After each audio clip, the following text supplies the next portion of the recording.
In today's video, I show you the Sentinel City Kickstarter. But before we get into today's video, just want to give a quick shout out to all of my lovely Patreon supporters. I love you all so much. You make this channel what it is. And I want to share this past month's GGGGs.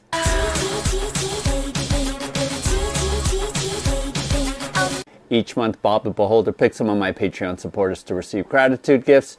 And for this past month of March of 2024, 3 pledges for War Layer 5.0 were given to George B, 80s Commander, and Jason S. Drew G is receiving the Against the Ogre Horde Hero Quest expansion. Todd C is receiving the Surveyor pledge for Dungeons and Lasers Caves. Michael B, Fayaz M.A, Alex B are receiving the pledges for the 3D printable coins. Travis A, Jonathan S, and Mark C are receiving the HP trackers. WP is receiving $100 going towards the Master of Realms Kickstarter, which my Patreon supporters voted upon. Go ahead and use the link below to go to my Patreon page where you can find out what this month's GGGG list is going to be, as we're going to be populating that as the month goes along. And for this month, 3 pledges for this Kickstarter is going to be provided for some of my Patreon supporters.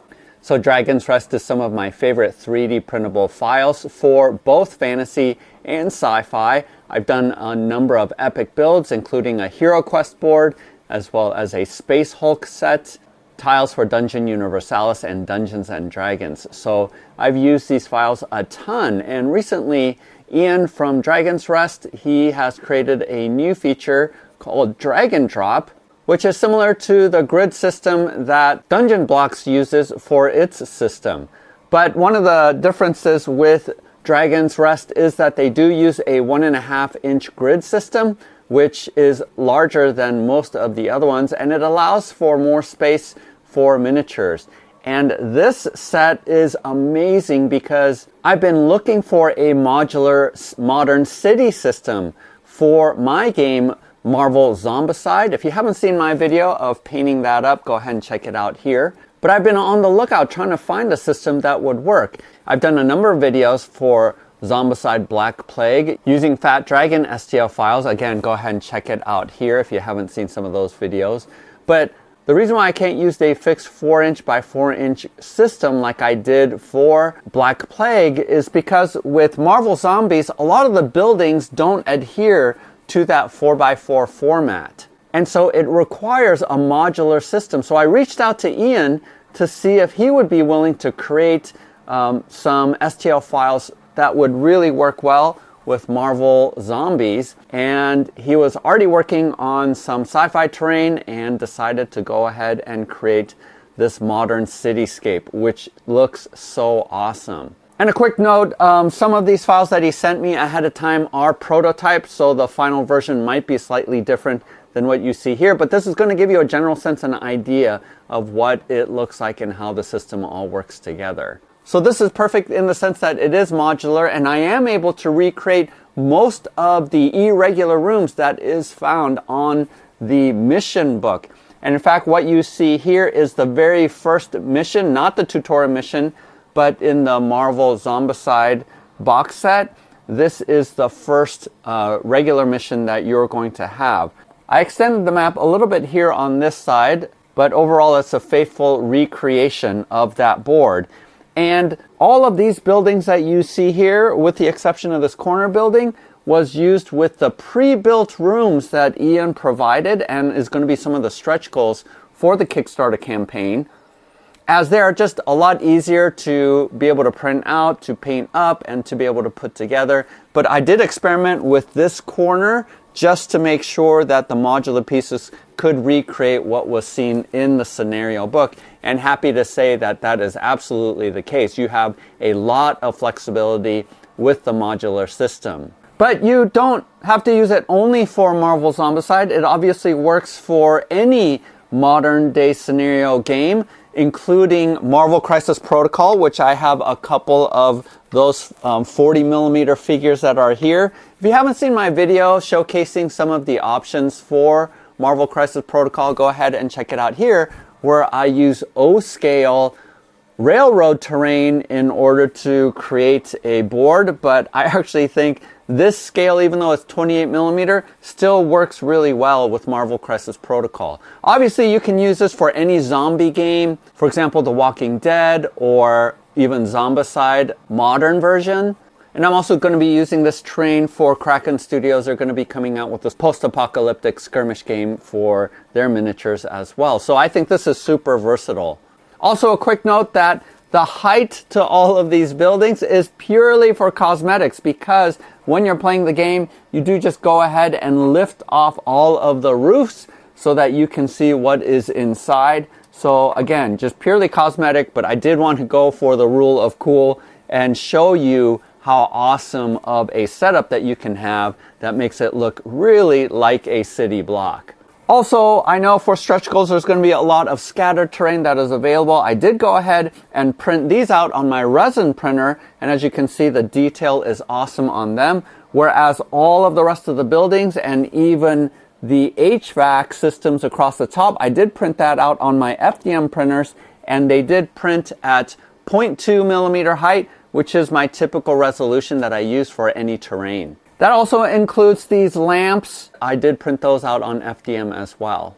Most of Ian's files do not require supports at all, because even the lamps that did require supports, Ian did actually create the STL with the support already on them, so you don't have to support them. Only if you're going to be using a resin printer like I did I create supports on the STLs for resin printing. Otherwise, I had no real issues in printing any of these files out. They're super clean.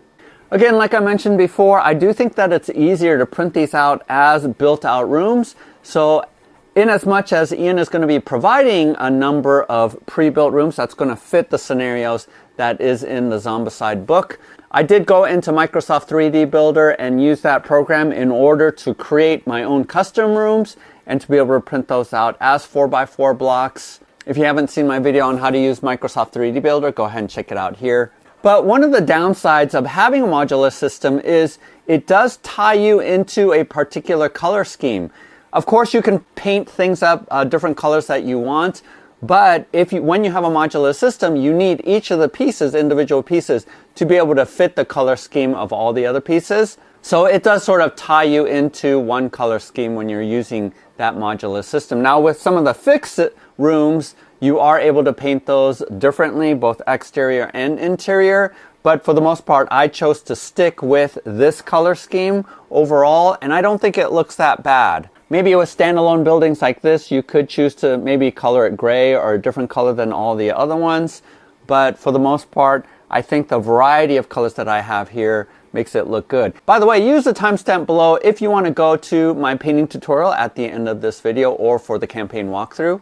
The other downside with a modular system like this is there's such a huge variety that sometimes it can be overwhelming. So I would suggest just sticking to maybe one window style rather than doing all of the options that Ian provides. That way, stylistically, you can be consistent.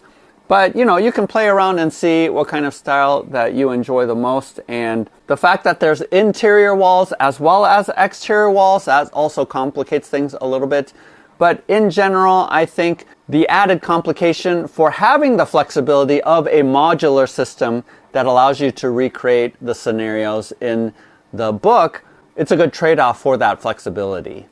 Now, one thing I should have told you at the beginning is that there are a couple of pieces that are custom made by me, and I'm going to be providing all those files to Ian. He might stick some of these into the campaign, or they will certainly be available in my folder in Ian's files. I know a couple of you have a hard time finding my folders, but it's under Community Remix folder. You'll find Gaming Geek, and that's where you're going to find all of the additional files, not only for this project, but all the other projects where I made custom files. The ones that I created here are actually these crosswalks, and I thought about painting these stripes onto the actual floors, but the reason why I decided not to do that is because the configuration of where the crosswalks go is not consistent according to the scenario. With the fixed boards from CMON, they're able to go ahead and stick it in where they want, but with a modular system like this, your crosswalks aren't always landing in the place that you want it to be.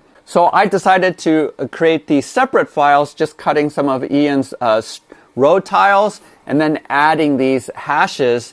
And I also created a mask so that you're able to quickly paint these up. So I think this is a pretty good solution. Again, either Ian is going to provide those or they'll be found in the community remix folder. The other modification I made was actually the magnets. So this system is modular in the sense that you can not only drop in the tiles into a grid, but also each one of these are magnetic to one another, or at least I chose for it to be magnetic. You can absolutely use clips, the clip system, but I love using magnets instead because it's just a lot quicker and easier to configure things. And one of my Patreon supporters told me that using 2 4x2 magnets, they actually do rotate around inside of the clip. So I customized the clip to be able to hold the 4x2 magnets inside, because typically I use the 5mm ball magnets, but right now they are super hard to get, at least here in the United States, and they have gone up in price. So a better alternative is to actually buy 4x2 magnets and use my Amazon link below, as that gives me a little bit of a kickback without it costing you anything. Because I was able to buy close to 5,000 magnets for about $50, which is about a penny a piece, which is pretty cheap. Now you are using 2 of them, so each clip is going to be using about 2 cents worth of magnets. That's still cheaper than getting the ball magnets, easier to find as well. Now a quick word of warning, that clip doesn't print out well in some of my printers, and for some reason the hole won't print out properly. So for example, with my bamboo, it actually doesn't print out well, so you might have to stand it on its end. But with my Qidi X Plus, it printed out fine. So I don't know why one printer prints out fine and the other doesn't. So just be careful about that. Also, another modification that I did was Ian did allow for each of these lamps, including the street tiles, to use wiring so that you can wire LED lights into each one of these lamps. I didn't want to run wires, so what I did instead was I enlarged this section here so that it could actually hold these balloon lights, which I find to be much more convenient because they're battery operated, and with a little bit of poster tack you can stick it into this end and it will hold it in place. So a lot easier than fiddling around with wiring, but that is an option if you want to do that.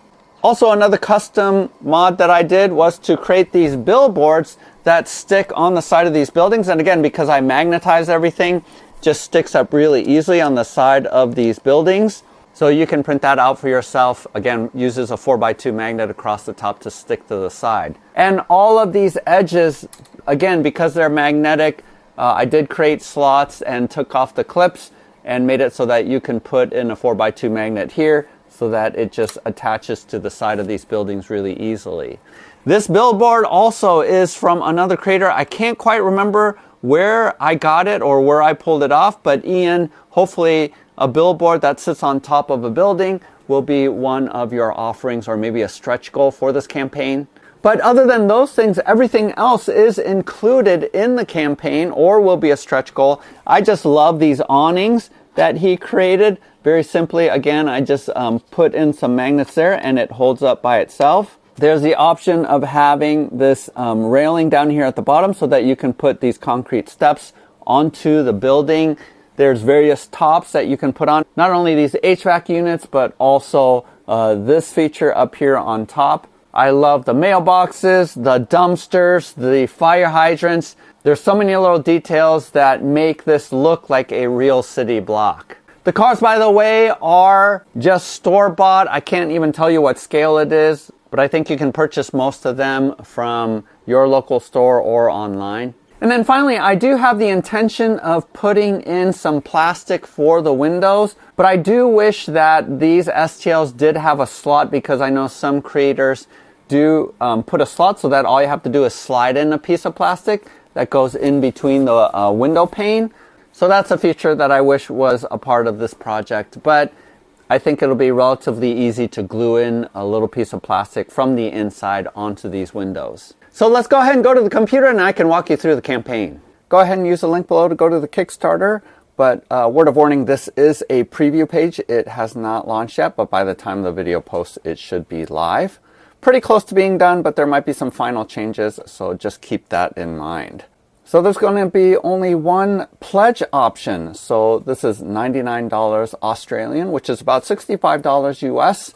So for the amount of files that you're getting, I think it is still a fantastic deal. Feel free to read through all of this, but I provided him some photos of my build so people can see what the painted version looks like. Here's a little bit of flavor text for why it is called Sentinel City, and I'm excited about a custom piece that might be unlocked if there is enough money raised, and it includes a custom scenario to be able to play with Marvel Zombicide. Here's all that you're getting in the core set, all of the roads, and you have 2 floor options, which is why you're getting all of these different tiles, both the tiled floor as well as the wood floor. Edges and roof pieces, I actually just used the pre-built roofs that Ian provided, so unsure if that's going to be part of the stretch goals that's happening later on. Foundations, I showed you in order to be able to put stairs on your buildings. Just want to mention that you do have to raise the first floor 1 level in order to be able to place these foundations. I just stacked it on top of one of the grids. Here are the different slots, and these are the grids. All right, let's get into the stretch goals. We have at $5,000 Australian, the pre-built rooms, which again, I think it makes for printing to be a lot faster. But one thing he noted here is LED light inserts for the ceiling so that you can actually light up your rooms. And then this is awesome, window glass template. So I'm actually going to wait until he provides that before I cut out all of the clear plastic for my windows. At 10,000, you're going to have roof scatter, which I have shown all of them except for this water tower. And that's what these green marks mean, is pretty much that he has finished creating the STL files for these, but these other ones are going to require some work that he is going to try to deliver by the end of May. But I think all of these other ones are going to be available sooner as STLs once the campaign is over. A couple of options for the dumpsters. I didn't show the palette. And I'm excited for more scatter terrain, especially the traffic lights and the street signs. Jersey barriers is going to be really helpful for getting some cover, and it'll be fun to put a phone booth. This is super cool. Excited about a fire escape because I feel like that really makes city buildings look real. And he's going to be creating a custom subway tile that is part of the terrain for some of the Marvel Zombicide scenarios. Glad to see the rooftop billboards being in here as well, and awesome that he's going to be providing some posters to be able to cut out and glue onto the side of buildings. Also, because some of the tiles does involve some greenery and a park, glad to see this as a stretch goal as well. Now here we're getting at the custom Sentinel scenario, including a lab. I'm super hoping that this unlocks because I'd love to have this lab building as well as equipment. And then finally at 45,000, we're going to get the Sentinel tile as well as a custom mission. So I really, really hope that we are able to unlock all of these because this is going to be super cool. And then here are a couple more details. So relatively simple page, and glad to see that there's just one option for pledging. Did also want to take you to his Patreon page because some people are a little bit confused. The Dragon's Rest Patreon, once you become a patron for only $9 a month, you're getting access to almost all of his fantasy terrain. So if you're building the Hero Quest board or wanted fantasy stuff, this is how you gain access to it. And I'm not going to show it here, but for his Patreon supporters, you get a monthly code.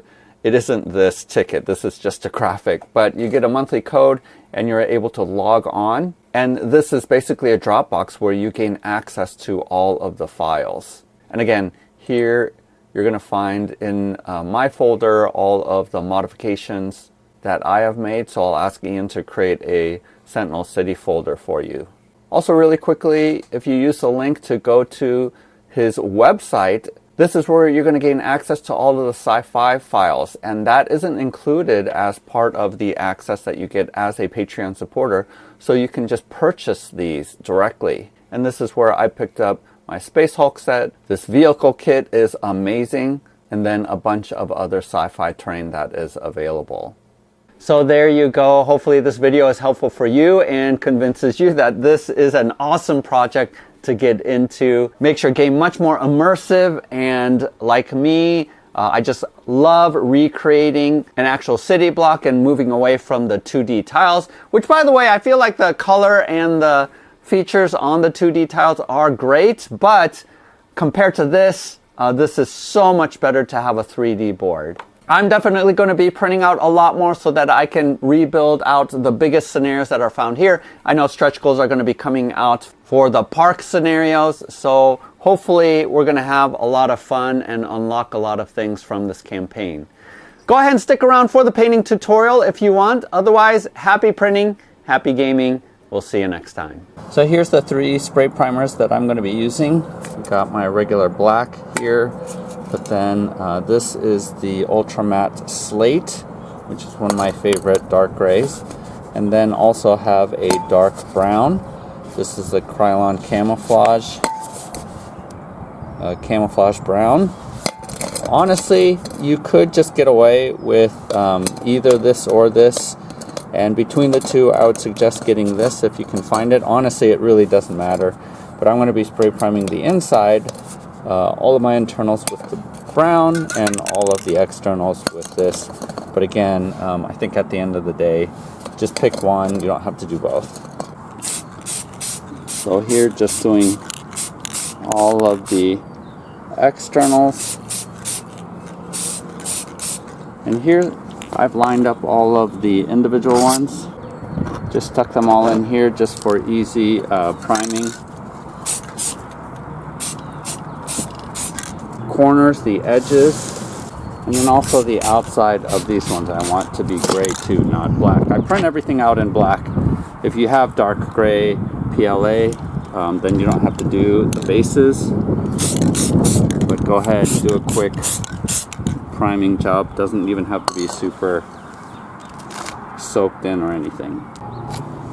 So also with these road tiles, I'm going to go ahead and just spray the top part here, the sidewalks gray.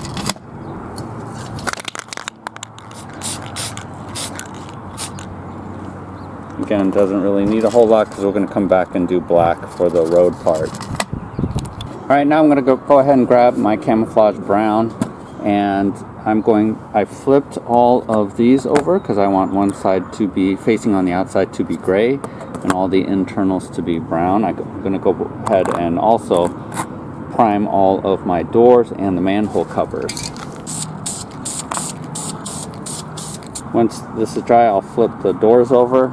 But here, you'll notice that this is an internal wall on both sides, whereas these are external, so I'm going to keep those gray. But pretty much,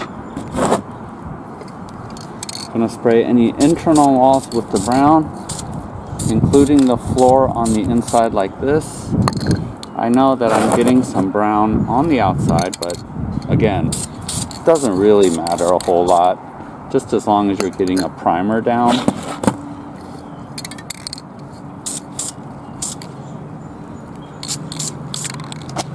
So that's pretty much done. I'm going to do that to the rest of all of the pre-built rooms, as well as all of the internal walls here. Alright, so now that this is dry, I'm going to spray prime black all of the roads. Again, because I printed in PLA, I don't have to do this. I could just keep it blank, but this is a way to make the roads a little bit more matte, because my PLA is a little bit shiny. Also, it just gives an undercoat for the paint to be able to adhere to a little bit better. And you could mask this off if you wanted to, but if you just paint it this, just sort of aim it this way, and it doesn't matter if you get some black on there because you're going to be painting over that anyway, so it just needs just a little bit. Alright, so I do start off just with the floor, and here you're going to see the wood, which I use milk chocolate just to layer. And then here on the inside is fawn, and you're going to have to pick sort of a color theme that you're going to do more consistently than the others, because you're going to be slotting in these pieces to cover up any openings that you don't want to be doorways. And unless you want to make specific ones for each one of your rooms, you're going to want to standardize a color. So I've chosen fawn this to be my wall color. The floors doesn't matter as much because you're not slotting them in and out. But these walls, you definitely want to have a standard. But in some rooms like this one, for example, where I'm not slotting in anything, I'm going to be most likely putting in a door here, I can make it be any color that I want. But the floors, you can make a variety of different colors. I just picked some random colors for the floors and just vary it up a little bit. Otherwise, you're gonna just want to be consistent. For this floor, I'm gonna go ahead and just use orange. Again, these can be totally random colors. And I'm using actually this brush I got from the dollar store. I think it's a makeup brush, mostly because I just like how wide and flat it is. And this dark brown is just gonna show through, and so most likely I'm gonna have to do 2 coats of this just to get it to show up some. And that's going to be true for some of your lighter craft paints, because the pigment amount isn't very high in cheap craft paint. You might have to do 2 coats. And obviously you can choose to use miniature paint, which is a higher quality paint. You might be able to get away with 1 coat with high quality miniature paints. But like I said, for all of my terrain, I like to use craft paint just because it's significantly cheaper and you can get pretty good effects with them without it costing an arm and a leg in paints. And see how I'm trying not to get it into the crevice, so that I keep in between the tiles of this dark brown. But if you get some in there, it doesn't really matter too much. So I'll wait for this to dry and put on another coat.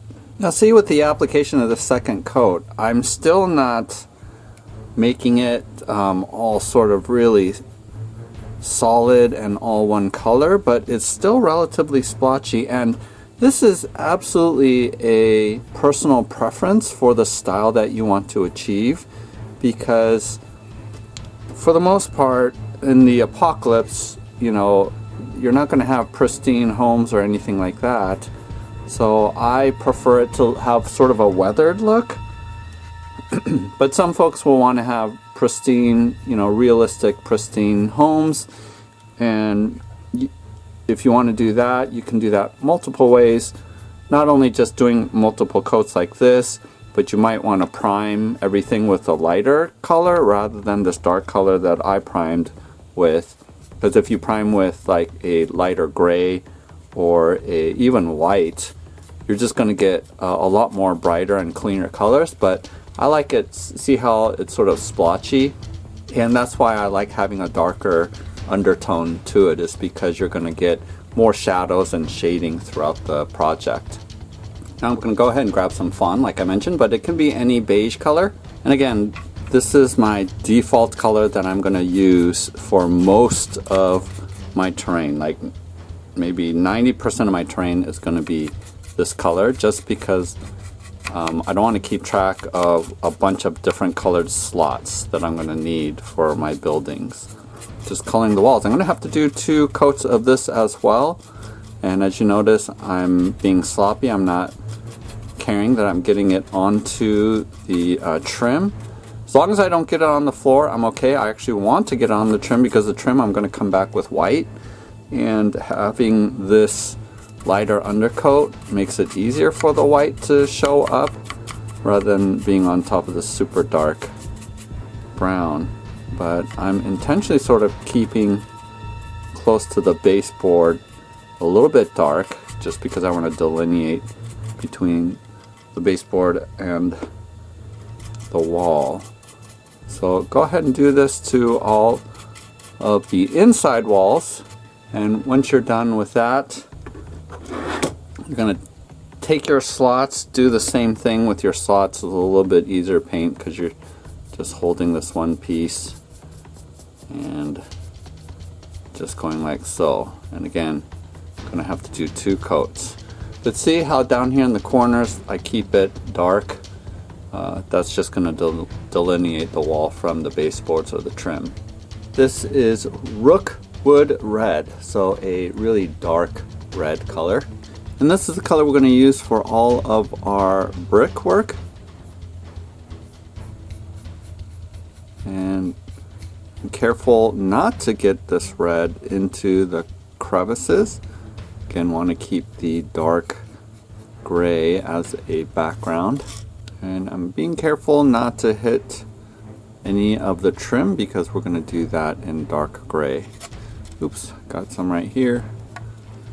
And if you just go around in a circle like this, you're able to get most of it. I'm going to come back with a smaller brush just to get the corners. I can't reach really well with this larger brush, but I get as much of this as I can and get a nice layer on there like so. Here, like in really skinny spots like this, just have to be careful. And again, it might probably work better with a smaller brush. And then here, super thin. I'll just hit that with the smaller brush there as well. And then with these slots, the same thing. Across here, hit the edge like so. And you're able to get them done pretty quick.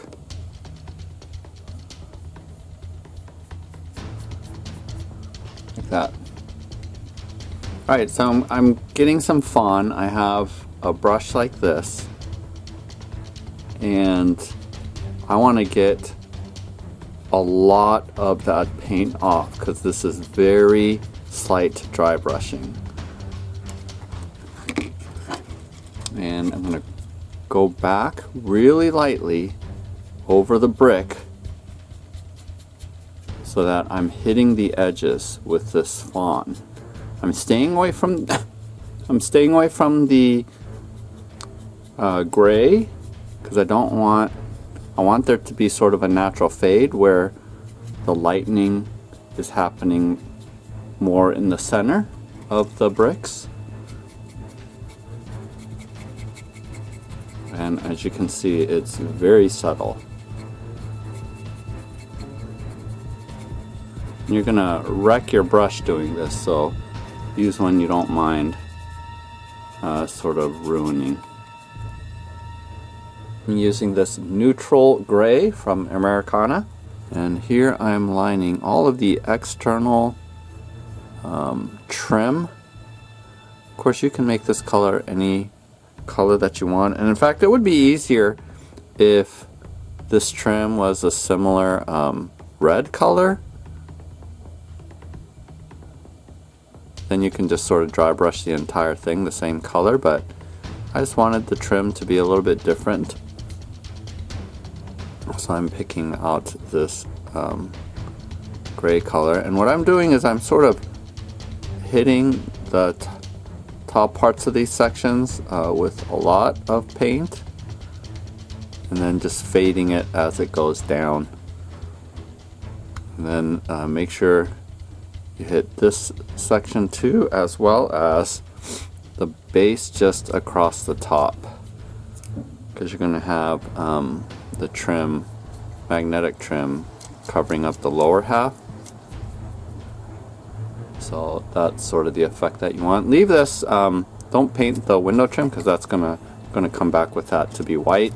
Oh, and also I like to paint these tops this gray too, just to lighten it up just a tiny bit so that it's not so dark. Grabbing some white.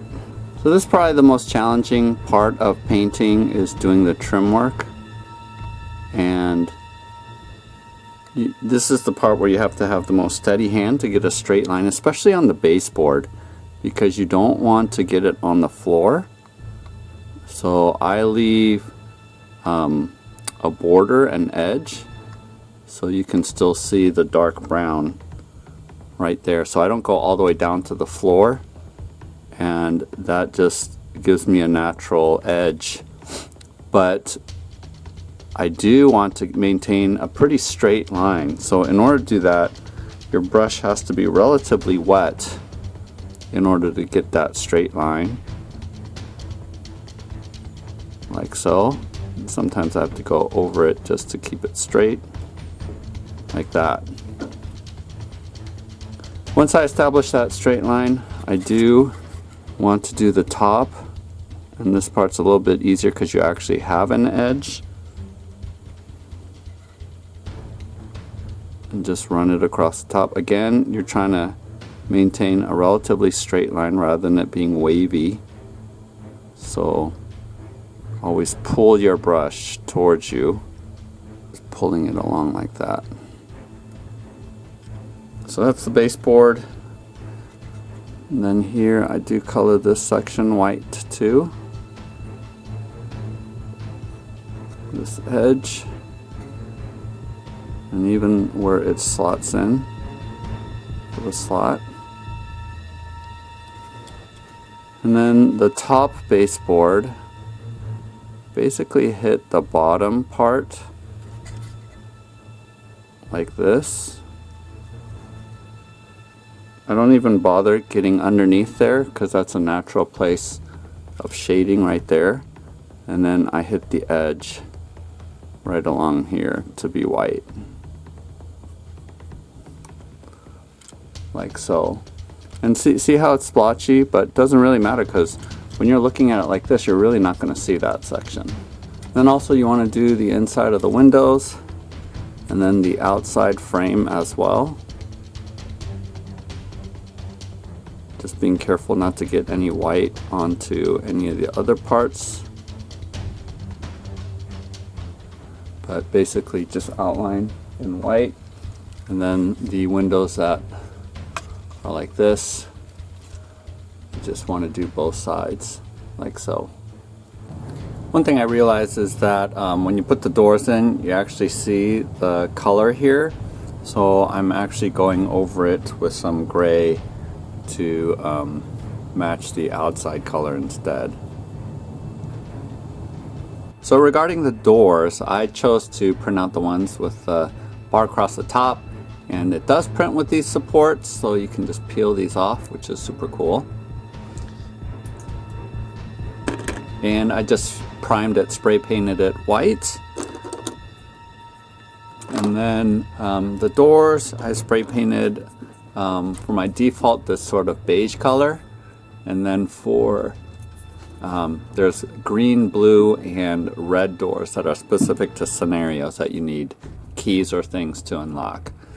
So just a few of these colored doors, but for the most part, most of my doors are just this beige color.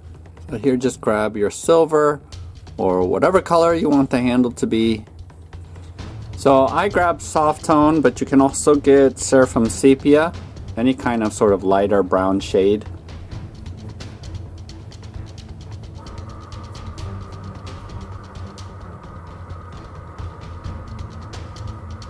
I don't shade all of my doors, just the beige ones, because I think there's enough shadow on these ones, the colored ones. And go ahead and stick it on there. You grab a piece of filament.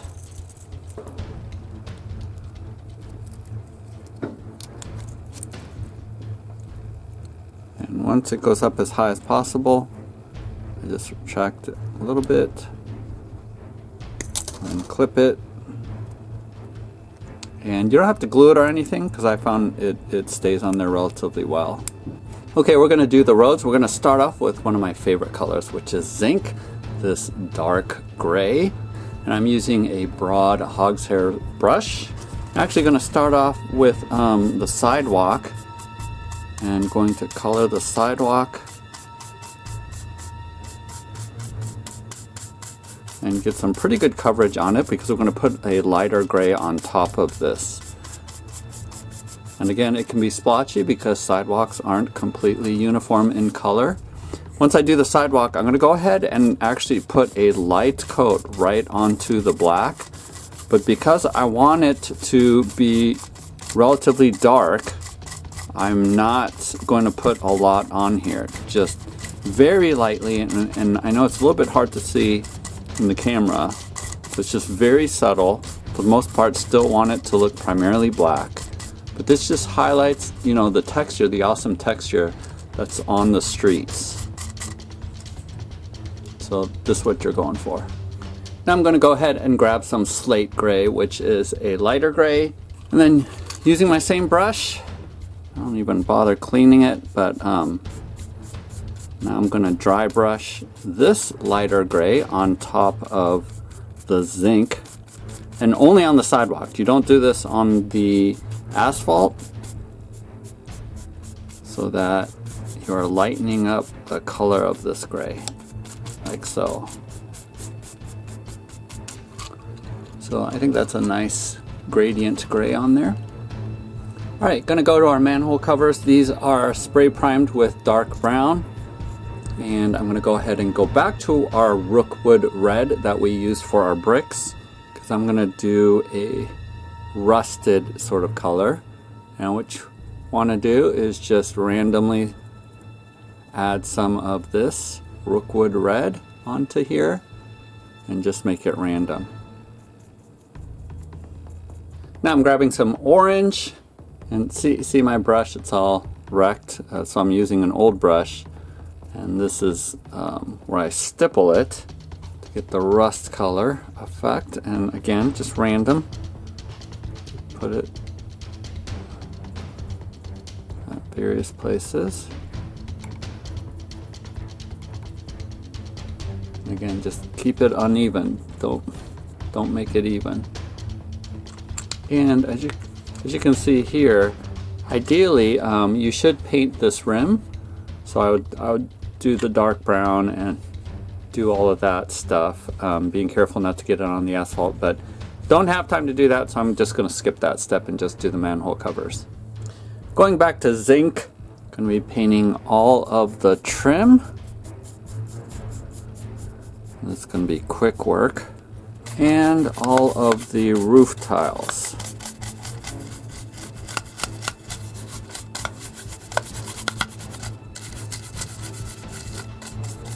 Again, you can go in and paint all of these brick with the red to match the rest of the building, but I actually want the roof and the trim to be a different color, just to provide a little bit more variety again. But this is just a personal choice of color, and you can go any direction that you want. Also, this is going to be faster, and just like I did with the streets, I'm going to go back and do the lighter gray on top of this to highlight it, but this is a good foundation. Alright, going back to the slate gray to do the highlighting.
So after you go ahead and do the zinc real lightly on the asphalt, we're going to go ahead and stick this template that I created right on top like this. We're going to grab some gray sky. This is the lightest gray that I have. I'm not using white because I think the white is too high of a contrast against the black, so just using a slightly grayed out white.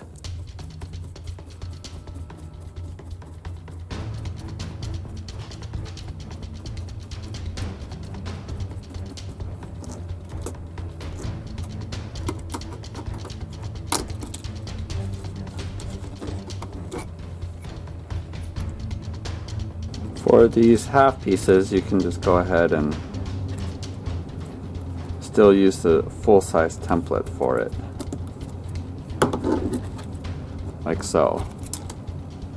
So it isn't completely covered, and you get a little bit more variation. And look how much variety you can have, and the speckling that you're doing just makes it look more realistic rather than having a solid line.